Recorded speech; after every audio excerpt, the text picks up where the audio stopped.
I wanted to catch up with Michael Shoebridge in reference to the Defence Review that was released last week. Now, there's a lot in there about China. The Defence Force, we're told, is, quote, not fit for purpose if we were to be in a conflict with the Chinese. For example, you've got serious weaknesses in our ability to prevent Chinese aggression in the Pacific. Michael Shoebridge is an expert in this area, director of the Australian Strategic Policy Institute's Defence Strategy and National Security Program. Big title. He's on the line. Now, Michael, you've had a chance to read through what has been redacted in that report. What do you make of it? Well, Steve, I'm with Strategic Analysis Australia now, but on that report, I think you got it right that our military isn't able to operate independently without a whole lot of stuff from the Americans, even in our near region. And with China in close security cooperation in the Solomons and wanting to enter a security pact with 10 nations in the South Pacific, that's not good enough. Our military needs the capacity to operate independently, and that would be true in a wider conflict in the region as well.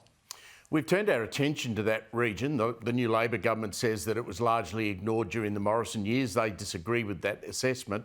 Let's look at the Solomon Islands. I mean, have the Chinese still got their eyes on establishing some sort of military presence in the Solomons?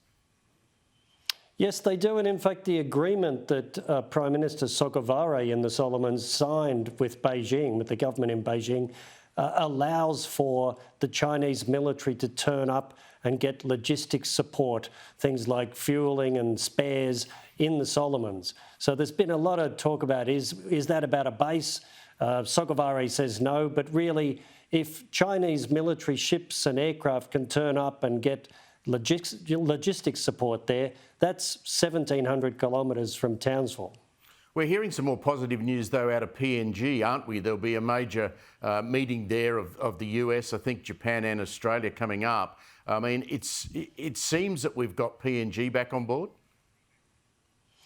Well, I think we shouldn't be complacent about things, but yes, the defence relationship with PNG is looking very positive, and the idea that Papua New Guinean Defence Force personnel can serve some time in the Australian Defence Force is an excellent one. It'll increase their skills and make our militaries able to cooperate better. And of course, it's an answer to training offers from the Chinese. And who wants militaries or police in the South Pacific to be trained in authoritarian Chinese ways? Just in a word, what's your view of this idea we might let not foreign nationals serve in the military?